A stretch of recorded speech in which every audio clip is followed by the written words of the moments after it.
Hi, it's Jeffrey, and welcome to my vlog. Today I'm going to talk about why I chose the healthy ketogenic and 1 meal a day intermittent fasting. First thing I want to say is a disclaimer. Anything that you see on my vlogs, do not take as doctor's advice. I'm no doctor. If you want to take the same path, make sure you have a medical professional who's keeping track of what you're doing and letting you know whether you're on the right track or not. There is more than one way of losing weight. I'm going to talk about several. That's why my decision is a choice. I'm very convinced of the choice, and I'll go through those reasons today. I'll have to admit that already the amazing results that I am seeing doing this lifestyle is making me very biased. I am very much a proponent of the ketogenic lifestyle, just having seen what it's done for me so far.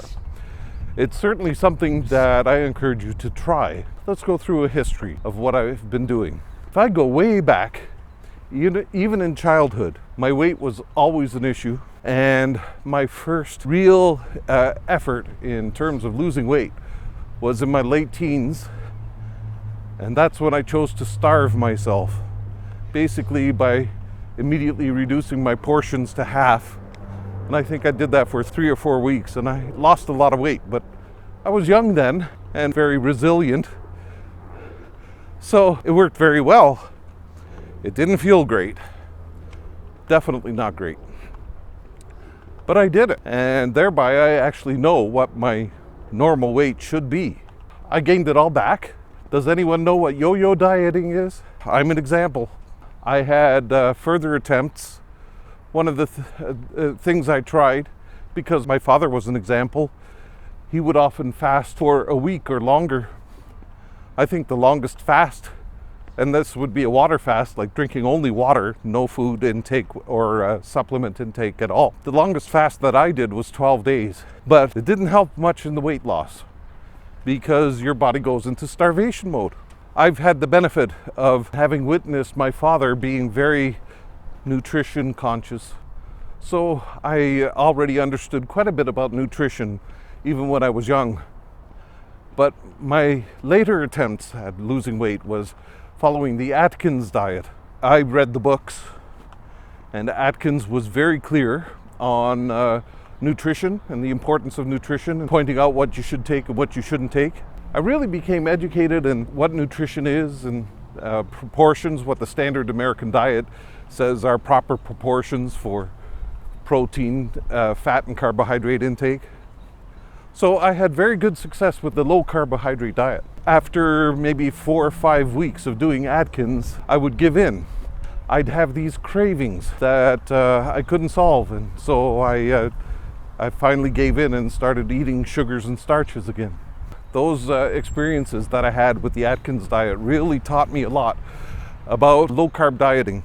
I could immediately see results, and the past experiences really made me hopeful. Atkins himself often used the term ketogenic or ketogenesis in his literature. When the latest ketogenic dieting trend came out, I was intrigued, but everything I heard sounded the same as Atkins, and yet everyone was saying this is not Atkins, and I couldn't figure that out.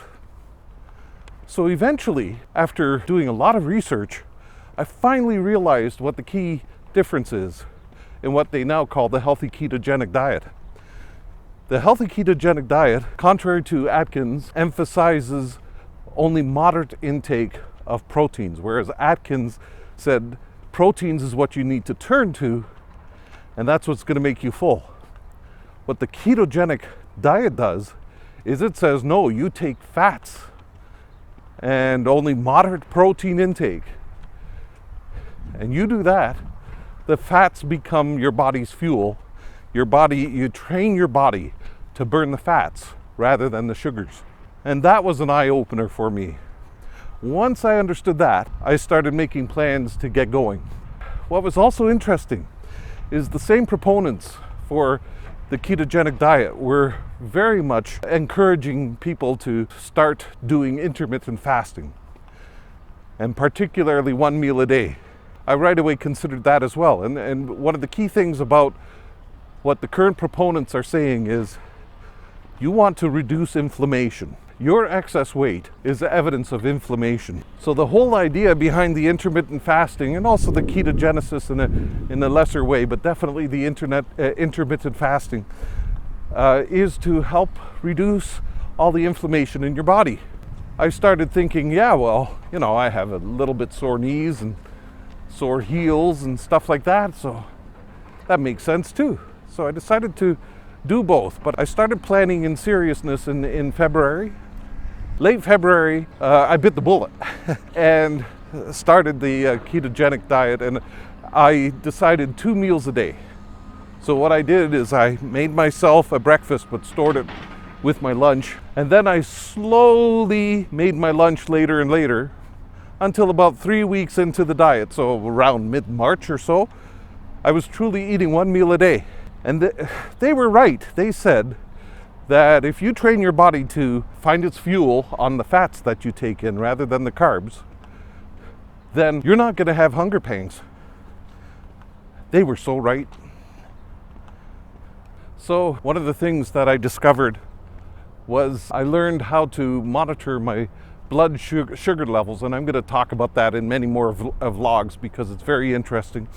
If you want to learn now about that, look up the YouTube channel called Beat Diabetes. And the fellow there, Reverend Dennis Pollock, he is very keen on measuring or monitoring your blood sugar shortly after you eat.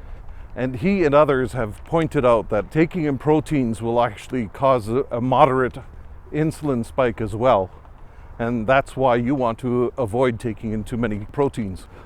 That also explains why you crave things, and that's why I had cravings with the Atkins plan. But you know what? If Robert Atkins was alive today, I'm sure he'd be very interested, especially in the research in intermittent fasting. So one last thing, after going through my history and also explaining to you some of the decisions I've already made, I'm definitely into this ketogenic lifestyle for the long term. My plan is at least 3 years, and the Lord willing, I will be at normal weight within the 3 years. But all the advocates of the ketogenic lifestyle are pointing out that anyone could be on it, not just the people who need to lose weight, because you'll feel better. You'll have a lot less inflammation, a lot less aches and pains, especially as you get older. That's more important.